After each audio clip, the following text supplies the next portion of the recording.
আলী রাদিয়াল্লাহু তাআলা আনহু থেকে বর্ণিত, তিনি বলেন, মুহাম্মদ সাল্লাল্লাহু আলাইহি সাল্লাম বলেছেন, এমন কতগুলো বালাখানা রয়েছে জান্নাতে, এমন কিছু প্রাসাদ রয়েছে, এমন কিছু বালাখানা রয়েছে যেখানে ভিতর থেকে বাহিরে, বাহির থেকে ভিতরে দেখা যায়। এমন সময় এক বেদুইন জিজ্ঞাসা করলেন, হে আল্লাহর রাসূল, হে মুহাম্মদ সাল্লাল্লাহু আলাইহি সাল্লাম, এমন জান্নাতে, এমন বালাখানায় কে বা কারা যাবে, কাদের জন্য? মুহাম্মদ সাল্লাল্লাহু আলাইহি সাল্লাম বলছিলেন, যারা যারা নম্র, ভদ্র এবং বিনয়ভাবে কথা বলে, কথার মধ্যে সবচেয়ে সুন্দর এবং নরম এবং বিনয় থাকবে, তা তাদের জন্য।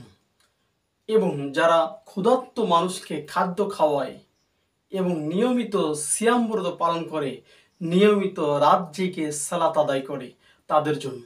তাহলে এখানে আমরা কি পেলাম?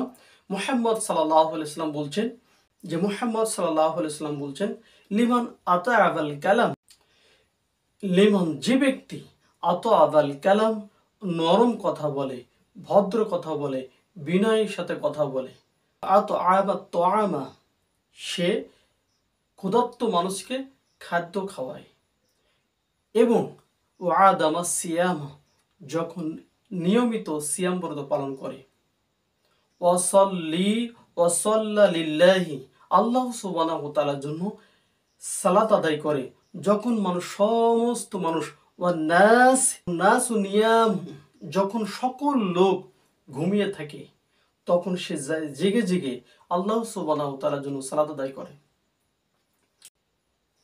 এক নম্বর গুণ হলো নম্র কথা বলা, ভদ্র কথা বলা, বিনয়ের সাথে কথা বলা।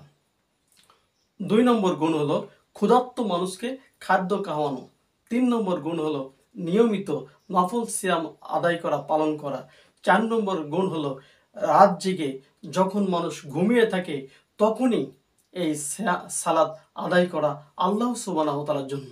এই ব্যক্তির জন্য এই স্বচ্ছ সুন্দর অট্টালিকা, সুন্দর বালাখানা জান্নাত।